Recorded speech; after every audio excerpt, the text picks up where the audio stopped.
Hello and welcome to Express Mobility. Today we have with us Mr. Anand Kulkarni, VP Product Line for Tata Motors Electric Mobility Division.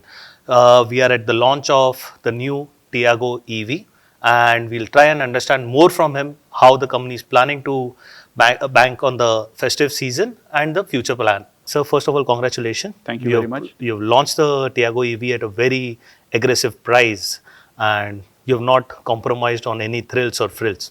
So can you let us know briefly about what went behind through the product planning and why, how is it that you have managed to pack in all the goods without at and be able to launch it at an aggressive pricing? So that's a very large question, but I'll try and break it down as much as possible. So during the product planning stage, we were trying to build a vehicle that would be aspirational. It would be fun, exciting, and it would also be premium and at the same time. So we did not want to cut down on anything which would take away the quotient of performance and reliability and aspiration from the program. So we configured it in such a way that we could use existing parts from our architectures and from our other products and configure them in such a way that this entire package came across very, very beautifully.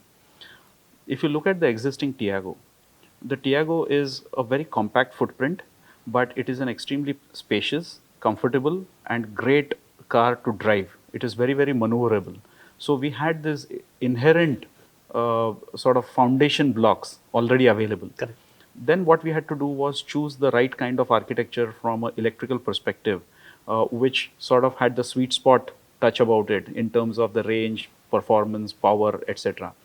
And once we had both these combinations, we built upon on top of it the premium feel, like leatherette seat, for example, or rain sensing wipers or auto headlamps, and also have the Z Connect digital app on top of it, which gives you access to almost 45 additional features. Correct.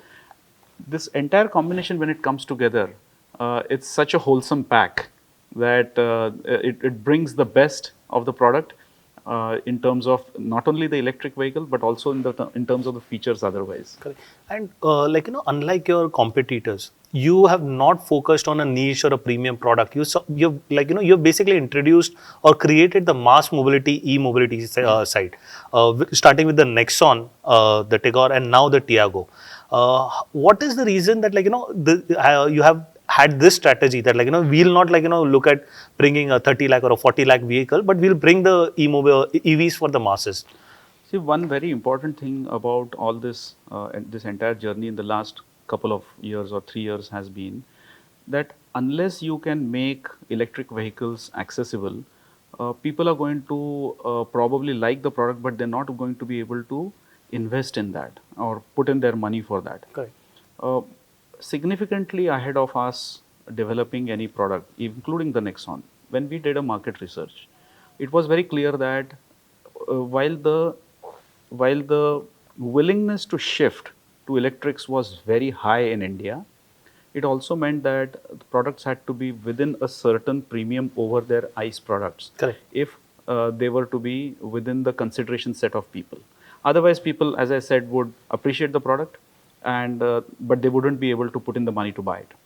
So if you look at Nexon, for example, one of the reasons for its success, of course, because it's also a sweet spot package, but one of the reasons is also that the premium was not beyond the means of many people.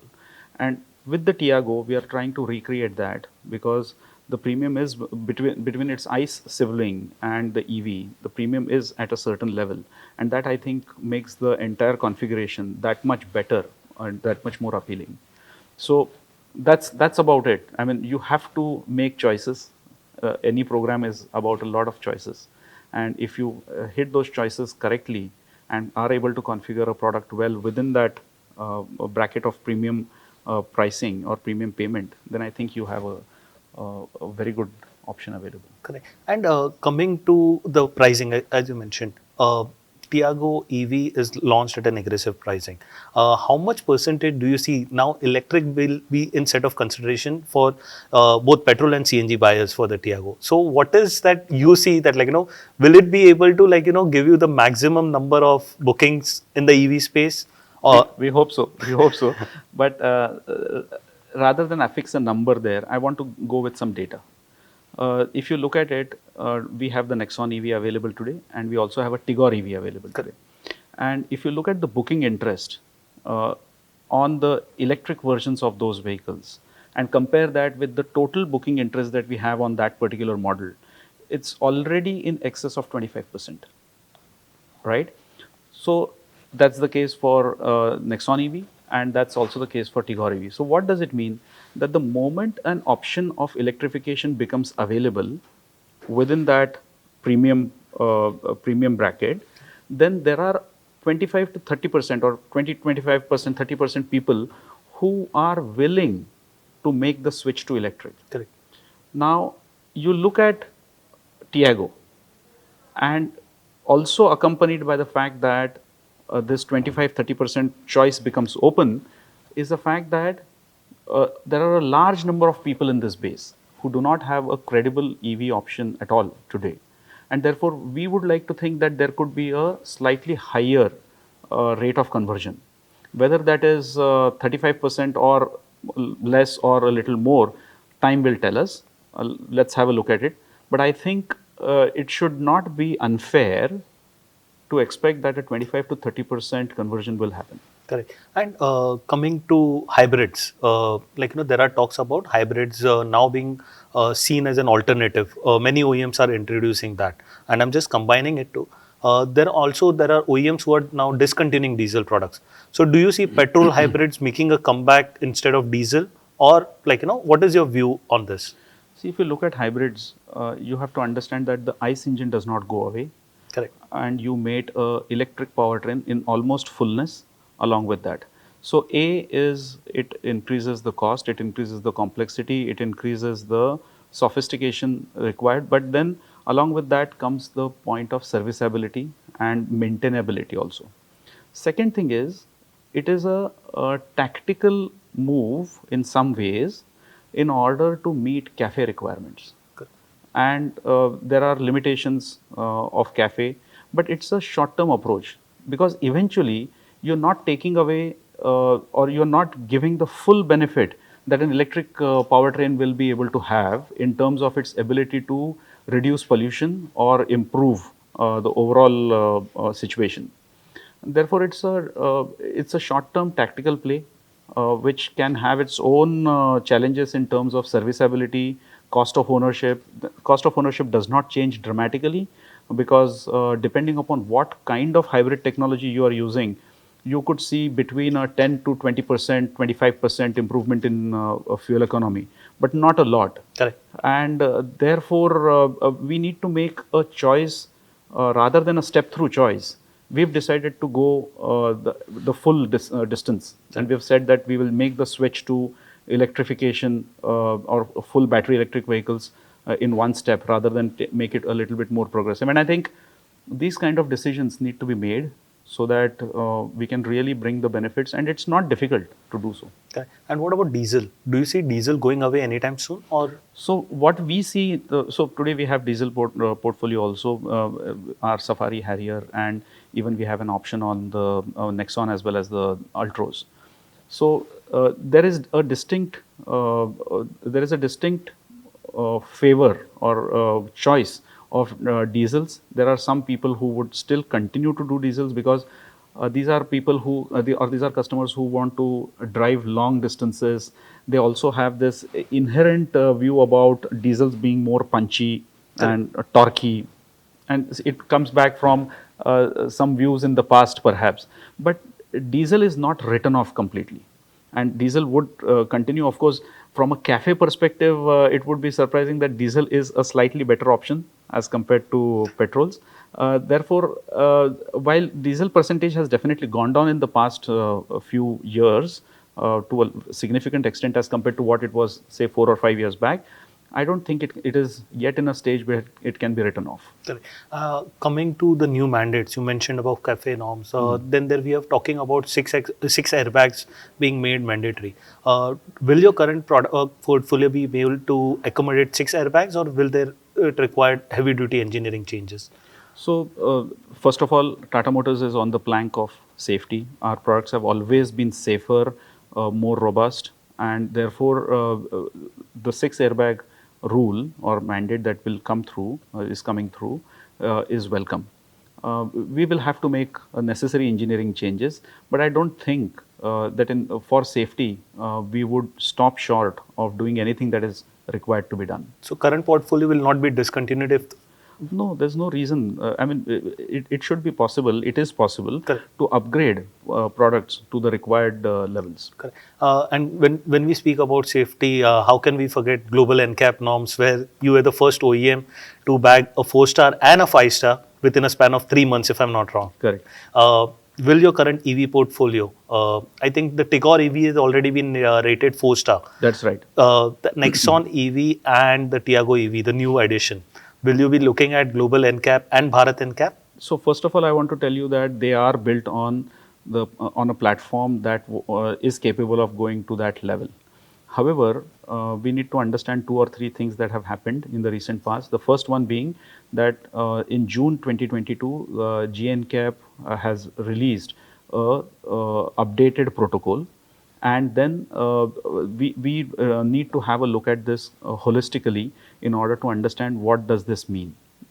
Along with that, there are changes that are happening to, as you referred, there are changes that are happening to the six airbags, or within the Indian rules also there is an upgradation that is happening, and there is a BN cap which is coming. So rather than look at it individually, we have to take a holistic view so that the products are safe. We are looking at this to make sure that the interventions can come in at the right time.